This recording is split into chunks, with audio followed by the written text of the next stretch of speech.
Halo Sobat Bola, apa kabar? Semoga semua dalam kondisi sehat selalu. Amin, amin, amin. Amin. Kita mau Amin. bahas nih, kan bulan September, Oktober, dan November ini sebenarnya ada jendela FIFA Matchday di situ ya. Dan mungkin Ya, yang bisa dilakukan oleh Indonesia adalah di bulan September karena bulan Oktober akan menghadapi kualifikasi Piala Dunia dan kemudian November juga kalau misalnya di Oktober ini Indonesia berhasil mengalahkan lawan-lawannya secara agregat bisa menang, maka akan maju lagi di bulan November. Jadi kemungkinan ya. di bulan September Indonesia bisa melangsungkan FIFA Matchday. Nah, kalau misalnya Indonesia akan melangsungkan FIFA Matchday di bulan September, kira-kira lawan yang pantas siapa? Ya betul. Ini kan bulan September, Oktober atau November itu kan sudah sangat dekat Mhm. dengan event Piala Asia. Bulan Piala Januari. Asia di Qatar. Betul, bulan Januari. Nah, di Piala Asia kita kan tergabung dengan negara-negara yang kuat ini, Bro. Mhm. Seperti Jepang, kemudian Irak, Vietnam dan kita, Mhm. Indonesia. Mhm. Saya pikir ada baiknya juga bahwa untuk friendly match berikutnya, kan kita punya dua jatah nih, dua jatah friendly match. Pilih juga dua negara yang sepertinya punya kemiripan dengan gaya permainan, katakanlah gaya permainan yang mendekati Asia Timur adalah Jepang itu apa kita bisa pilih dari China misalkan. Mhm. Kemudian representasi dari kekuatan Asia Barat yang satu grup dengan kita kan Irak. Siapa yang mendekati gaya permainan Irak? Mungkin kita Mhm. bisa pilih Arab Saudi, Uni Emirat Arab, Oman, yang Mhm. semua rata-rata kayak contoh Arab Saudi Mhm. ada di ranking FIFA 54. Uni Emirat Arab di ranking FIFA 72, Oman 73. Itu saya pikir worth it lah untuk sebagai Mhm. persiapan. Mhm. Mhm. Ya kan sekaligus juga untuk persiapan kualifikasi Piala Dunia kan di babak pertama dan Betul, juga di babak kedua. Kemungkinan sih lolos betul. ya. Jadi itu Ya. biar sekalian. Itu menarik sekali sih sebenarnya. Tapi akan persoalan nanti balik lagi soal mau nggak nih klub ngasih pemain. Tapi itu nanti kita bahas di tempat lain. Nah, kalau misalnya Indonesia bisa mendatangkan tadi usulannya Ya, Cina dan mana? Oman atau mana Oman ya? bisa. Ya, Oman. Heeh. Kira-kira apakah pertandingannya di Indonesia atau di luar? Saya pikir gini, kita kan berusaha memelihara momentum ya. Mhm. Sebaiknya memang pertandingan itu dilakukan di Indonesia, gitu Hmm. loh. Hmm. Nah, sekaligus ini juga sebagai ini ya daya tarik atau memberikan hiburan buat penonton penggila sepak bola Indonesia. Sekaligus juga kita juga membuka mata dunia bahwa kita juga bisa menjadi tuan rumah yang baik. Kita sudah buktikan melawan Palestina berjalan pertandingan dihadiri 40.000 aman-aman saja. Mhm. Lawan Argentina bahkan dari sejak pemain Argentina turun di bandara itu sudah mereka sudah merasa nyaman. Mhm. Berbeda dengan ketika Argentina turun di bandara di Beijing.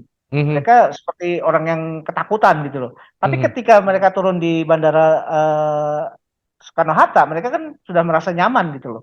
Nah, ini Mhm. juga kan sebagai jawaban atau ya jawaban terhadap ini ya keraguan FIFA bagaimana stakeholder sepak bola Indonesia bisa berubah atau tidak gitu loh Mhm. Mhm. hubungan dengan tragedi Kanjuruhan kemarin. Ya, Nah, ini bisa dimanfaatkan gitu loh, Bro. ya, Apalagi kalau kita lawan adalah negara-negara yang secara peringkat itu jauh di atas kita. ya, Mungkin kita melihat bagaimana China juga kan sekarang ini perkembangan sepak bolanya juga sudah membaik ya. ya, Terbukti mereka ada di peringkat 81 dunia. ya. Kemudian kalau kita berkaca pada negara di ini Jazirah Arab katakanlah ya, Mhm. itu kita kan bisa mencoba Uni Emirat Arab, Oman atau apa namanya ini ya Saudi Arabia.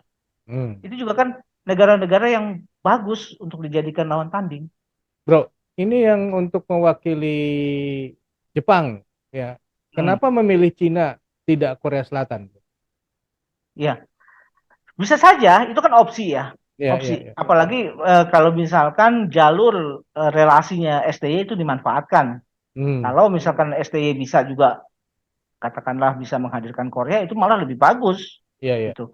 Artinya lawan yang kita hadapi juga pastinya lebih mungkin ya lebih berkualitas ketimbang Mhm. Cina ya. Ya. Nah, itu bisa saja dilakukan selama apa lawan yang akan kita hadapi adalah negara-negara yang punya representasi dari gaya permainan negara-negara yang masuk dalam grup yang sama dengan Mhm. Indonesia Mhm. gitu. Kalau lawan Jepang kenapa nggak lawan Kamboja aja, kan dulu pelatihnya orang Jepang. Kocak. Ya udah, kalau gitu opsi ya. Jadi ada baiknya juga ya lawan Korea Selatan ya. Oke, oke, oke. Betul, betul. Nah, Bro kan tadi sempat singgung bahwa Hmm, Argentina aman lah datang ke Indonesia, tapi jangan lupa juga ada insiden loh kemarin. Ada iya, pemain apa penonton yang masuk ke lapangan setelah laga usai. Ini kan balik lagi. Kalau misalnya tidak ada hukuman yang tegas dari PSSI dan kerjasama dengan kepolisian, ya akan diulangin lagi karena ternyata apa yang dilakukan oleh penonton ini kan kemudian tidak apa-apa, cuman disimpan apa dibawa sampai ke Polda saja terus habis itu bebas. Nah ini berbahaya. Ada komentar sedikit nggak Bang mengenai ini? ya memang sebetulnya ini beberapa kali terjadi bukan cuma di Indonesia ya, di Cina juga kan begitu, bahkan di Cina lebih ekstrim. Kemudian di Eropa, kemudian di Amerika Latin itu juga hal-hal yang lumrah. Hmm. Tinggal bagaimana apakah ada efek jerak dari pelaku-pelaku yang melakukan gangguan dalam hal ini. Hmm. Kalau kita berkaca pada Eropa ya misalkan, ada perilaku yang seperti itu, biasanya dari asosiasi sepak bola itu langsung identifikasi ini pelaku, bisa saja hukumannya adalah dia selama 1 tahun katakanlah ya, 1 tahun, 2 tahun, atau bahkan seumur hidup tidak boleh hadir di lapangan sepak bola. Itu Hmm. bisa dilakukan seperti itu. Ya tapi Nah kalau memang di Indonesia gimana untuk menghambatnya, misalnya tidak bisa lagi ke sepak bola ya tinggal pakai KTP orang, kan banyak kejadian kayak gitu. betul. Itu kan memang yang dilakukan di Eropa karena mereka mungkin sistem identifikasinya sudah canggih ya. Hmm. Dan apa kalau di Indonesia kan memang masih terjadi lubang ya. Lubang ya, seperti tadi mengenai distribusi tiket aja masih bisa dimainin. Nah, Ya. tinggal bagaimana dari pihak keamanan, dari pihak PSSI juga mulai mencari ramuan apakah yang paling pas untuk menghindari hal-hal yang demikian Ya. dan menimbulkan efek jerak buat para pelaku. Ya, ya, ya.